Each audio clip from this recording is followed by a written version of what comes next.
Halo, halo, apa kabar? Assalamualaikum warahmatullahi wabarakatuh. Senang sekali saya Heru Benu Arif masih terus bisa menjumpai Anda semua ini di akhir pekan. Selamat menikmati hari terakhir ya, di akhir pekan ini. Semoga Anda bisa memanfaatkannya untuk sekedar istirahat, berkumpul bersama dengan keluarga dan atau dengan sahabat-sahabat ya.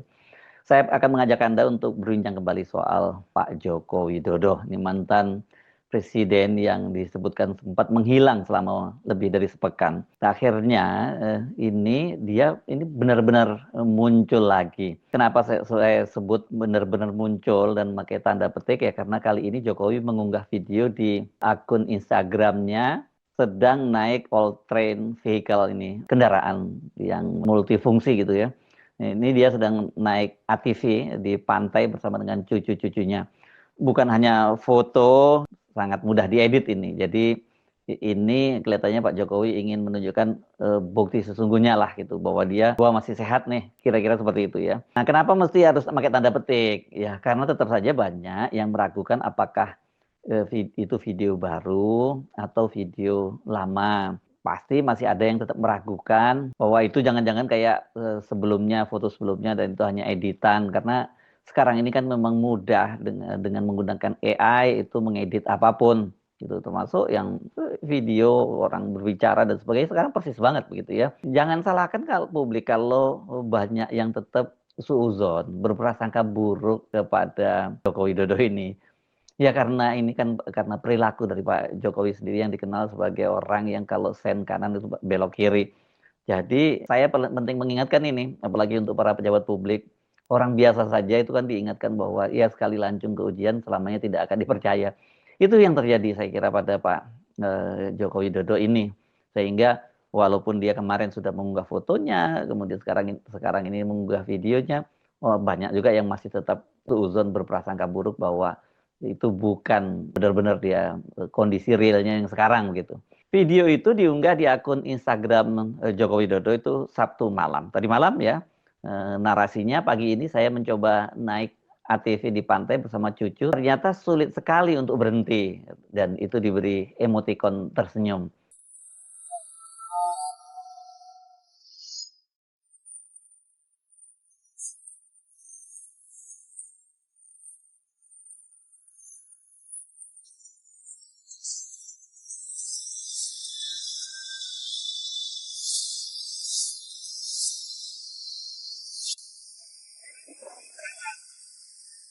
Durasi foto itu hanya pendek sekali, 24 detik. Jadi kita nggak bisa dapat gambaran menyeluruh dan kemudian di mana ini lokasinya karena juga tidak dijelaskan.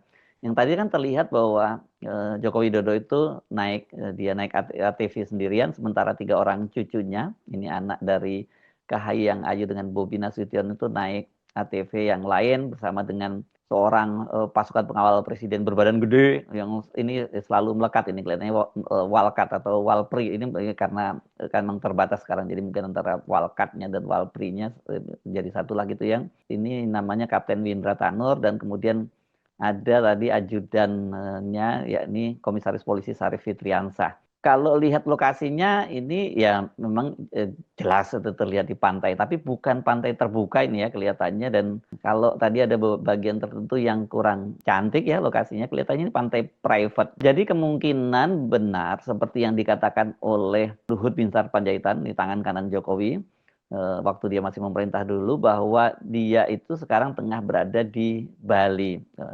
Ingat ya hari Rabu kemarin kan Pak Luhut itu mengunggah konten di Instagramnya yang menyebutkan bahwa dia di tengah-tengah kesibukannya di Bali dan kemudian dia sempat bertemu dengan Joko Widodo yang didampingi Luhut bersama istrinya, Jokowi juga bersama istrinya, dan Jokowi itu juga bisa tengah bermain-main dengan cucunya gitu ya.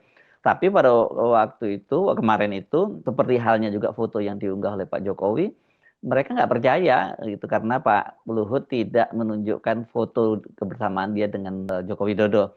Yang dipasang oleh Luhut malah foto ketika keduanya masih menjabat di pemerintahan karena menggunakan jas lengkap dan pakai masker. Ini artinya makanya saya sebut kemungkinan ini foto lama yang diunggah pada saat diambilnya, maksud saya ini pada saat Indonesia masih dilanda COVID, jadi antara tahun 2020 atau 2021.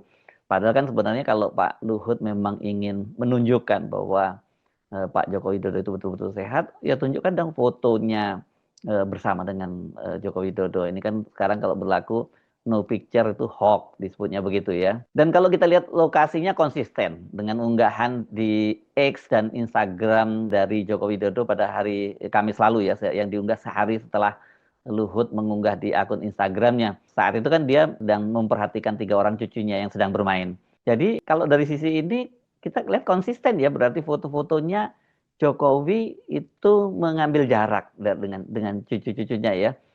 Karena kalau kita lihat yang di unggahan hari Kamis yang lalu juga Jokowi hanya memperhatikan dari jauh gitu, tidak ada interaksi langsung, nggak terlalu jauh sih, tapi ya juga tidak terlampau dekat gitu, nggak ada interaksi langsung dengan cucu-cucunya.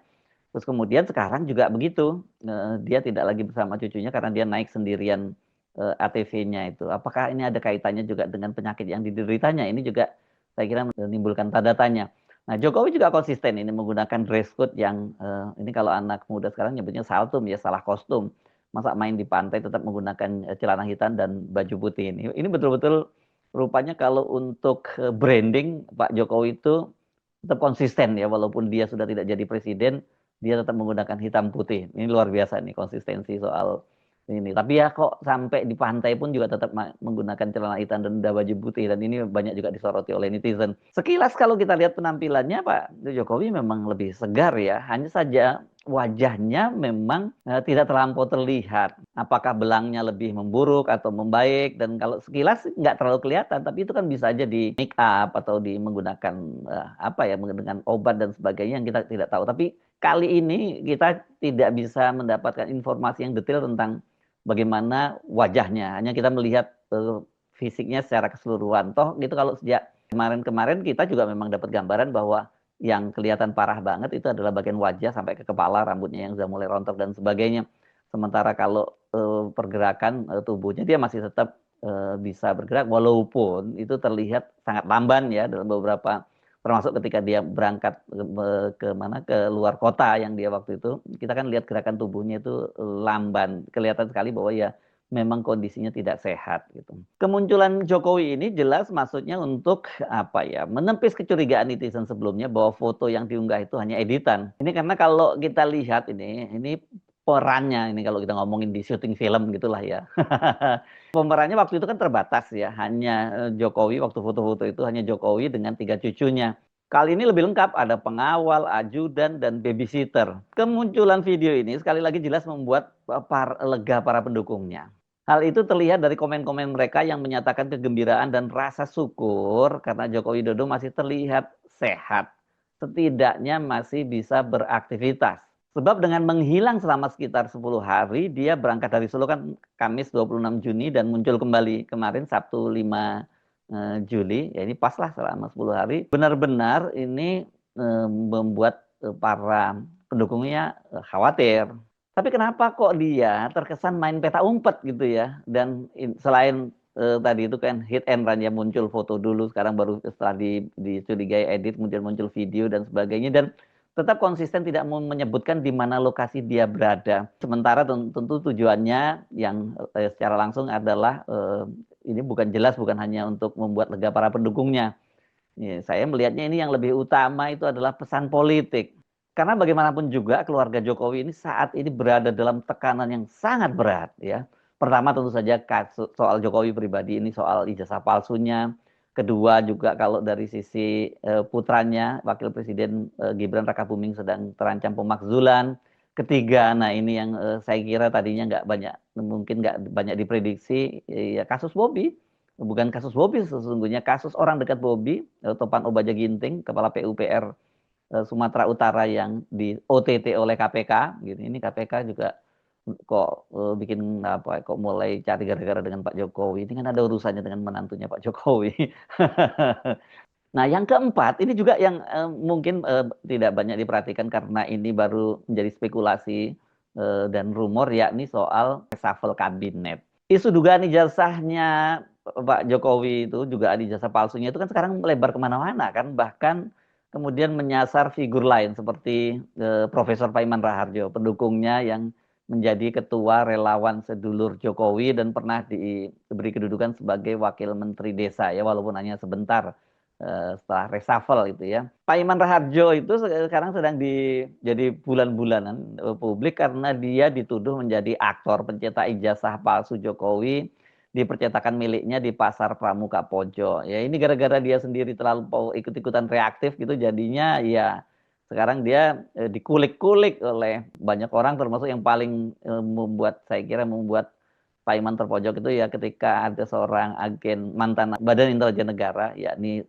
Kolonel Purnawirawan Sri Rajasa ikut turun langsung melakukan investigasi ke Pasar Pramuka gitu ya. Nah, soal ijazah ini polisi juga kelihatannya nggak terlalu efektif lagi ya sebagai pelindung dan alat Jokowi untuk melibas ini lawan-lawannya yang mempersoalkan ijazah palsunya seperti saat dia masih berkuasa menjadi presiden.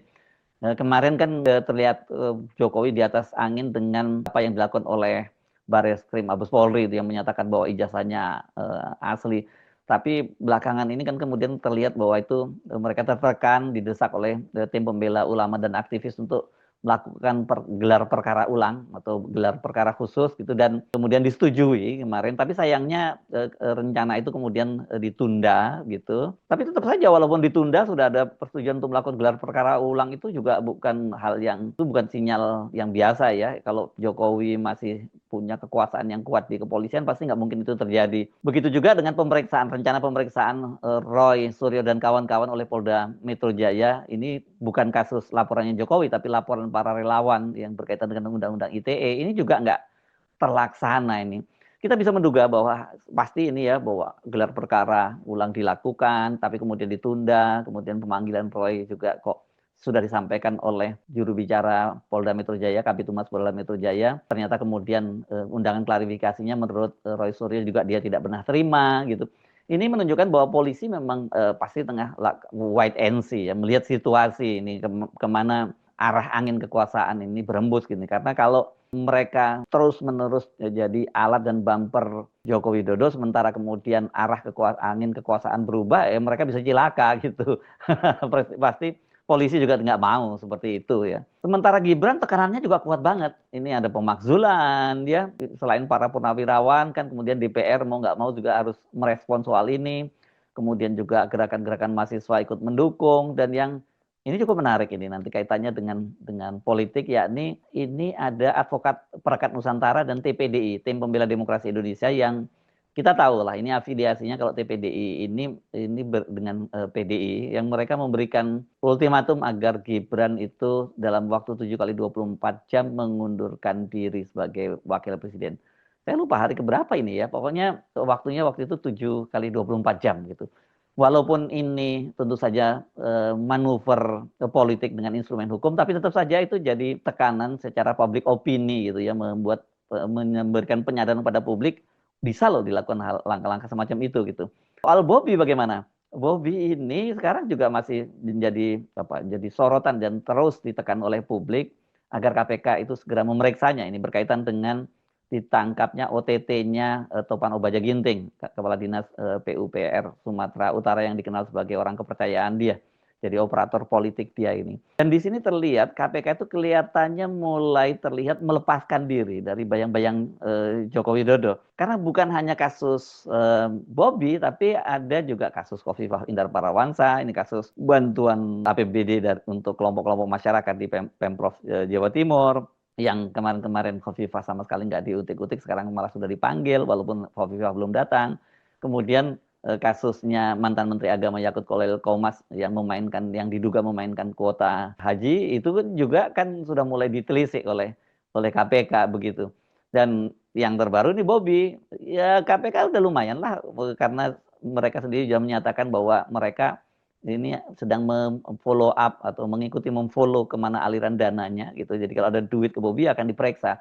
Ini ngomong begini aja itu udah kemajuan loh buat KPK. Jangan lupa ini yang diomongin adalah keluarga dari dinasti Jokowi. Kalau kemarin-kemarin nggak mungkin itu terjadi. Jadi tetap aja langkah maju lah dari KPK dan ada tanda-tanda mereka ingin menghilangkan stigma bahwa mereka itu di bawah kendalinya mantan Presiden Joko Widodo.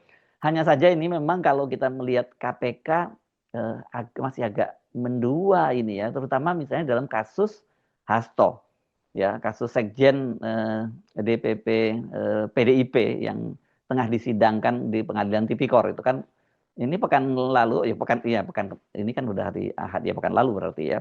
Itu kan cara mengejutkan jaksa penuntut itu kalau di sini dia jaksa penuntut dari KPK juga lah, walaupun personilnya mungkin dari Kejaksaan Agung, itu menuntut Hasto itu sampai 7 tahun penjara.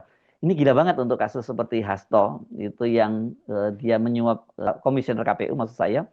Dia kan disebutkan menyuap Wahyu Setiawan itu bersama dengan Harun Masiku 600 juta dan kemudian yang 400 juta dari Hasto. Kan kalau dalam korupsi ini sebenarnya nggak ada unsur kerugian negaranya, tapi bahwa terjadi suap terhadap para penyelenggara negaranya ada, gratifikasi ada. Itu nggak bisa dibantah, itu memang memang kasus hukum gitu ya. Dalam hal ini tentu kita mesti berbeda pandangan dengan PDIP yang menganggap itu kriminalisasi. Ya ada kasus hukumnya.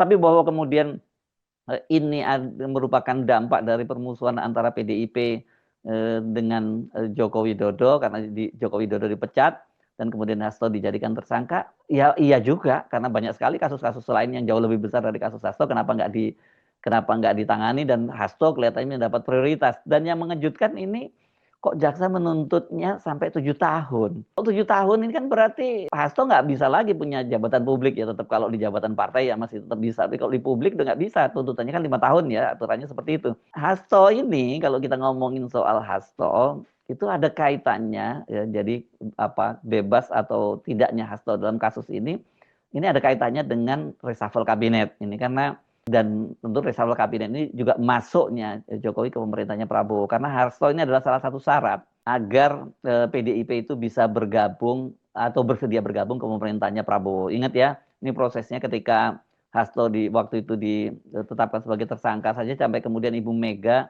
memerintahkan para kepala daerahnya yang harus ikut retreat di Magelang itu untuk membatalkan perjalanannya ke sana ya pada waktu itu, dan itu kan berarti dia berhadapan dengan Pak Prabowo, padahal ini kan dia nggak ada masalah dengan Pak Prabowo. Dan ini sejak awal memang Ibu Megawati kelihatannya bukan kelihatannya, berdasarkan informasi yang berkembang, menjadikan Hasto bebas dari tuntutan di KPK itu sebagai syarat PDIP mau bergabung. Jadi ketika dijadikan tersangka saja sudah Ibu Megawati sudah marah, dan kemudian setelah ini dan ternyata kemudian dituntut sampai 7 tahun, bagaimana Ibu Megawati nggak marah gitu ya, sangat marah, pasti sangat sedih gitu. Kelihatannya Ibu Megawati terhadap Hasto ini cinta mati ini ya, karena sampai sekarang pun ini Hasto itu belum diganti dia sebagai sekjen. Tapi kalau tuntutannya 7 tahun dan ini kan untuk mendapatkan vonis bebas kok rasanya terlalu berat ya. Tapi bisa saja terjadilah ya. Jadi ini jelas tuntutan 7 tahun terhadap Hasto itu ini menguntungkan bagi Jokowi karena dengan begitu ya harapan dari Pak Prabowo agar PDIP itu masuk ke pemerintahan, meskipun yang kita dengar mungkin bukan kader-kader intinya akan masuk. Kalau sudah seperti ini, apa iya kemudian Hakim kemudian membebaskan itu? Nah ini mari kita tunggu ya. Dan bagi Jokowi ini jelas kabar baik kalau PDIP tidak masuk ke dalam pemerintahan. Karena kalau kemudian PDIP masuk ke pemerintahan, ini berarti kan syaratnya Ibu Megawati mau itu ya kalau orang-orang Jokowi disingkirkan. Memang nggak bisa semuanya, nggak dihabisin lah gitu di kabinet. Tetap ada sebagian orang-orang yang bakal bertahan dan ada yang tersingkir gitu ya. Ini ya sekarang ini kita jadi bertanya-tanya apakah rencana itu untuk melakukan reshuffle kabinet itu masih berlangsung setelah Hasto dituntut sampai 7 tahun gitu. Yang terjadi malah kalau kita lihat orang-orangnya Jokowi, loyalisnya Jokowi, ini malah masih terus mendapat jabatan gitu. Ade Armando misalnya masih dapat jabatan komisaris di anak usaha PLN. Kemudian Tapsus Balil ini yang bernama Pradana Indra Putra, ini tim ini pendukungnya Gibran juga dapat jabatan di komisaris yang sama. Ade Armando kan kita tahu bagaimana dia posisinya terhadap Jokowi dan Gibran ini ya. Dia loyalis dan ini terhitung kalau dia baru sekarang dapat jabatan komisaris, apalagi hanya nih jangan dibilang ini ya, saya menggunakan tanda petik karena ini gajinya juga ratusan juta. Tapi kalau lihat pengorbanan Ade Armando yang sampai digebukin massa di depan DPR dan sebagainya, ini terlampau kecil ya. mestinya dia dapat perusahaan-perusahaan yang gajinya jauh lebih gede, yang lebih prestisius. Tapi oke lah, ya dengan pengorbanan semacam itu kalau nggak dapat apa-apa gitu, apalagi ini di eranya Pak Prabowo, ya rugi bandar itu Ade Armando. Sekarang dia dapat jadi komisaris di anak perusahaannya PLN. Jadi kalau kita lihat petanya sekarang ini memang terjadi tarik-menarik kepentingan politik dan juga pengaruh di pemerintahan. Dengan muncul di video di tengah spekulasi kesehatannya, jelas Jokowi ingin menyampaikan pesan, saya belum habis. Nah, tapi tidak tahu apakah ini dia seperti menyala lilin gitu ya. Seperti selalu disampaikan oleh Bung Rocky Gerung bahwa lilin itu akan menyala sangat terang kalau dia sudah mau habis. Saya Arif, sampai jumpa lagi. Wassalamualaikum warahmatullahi wabarakatuh.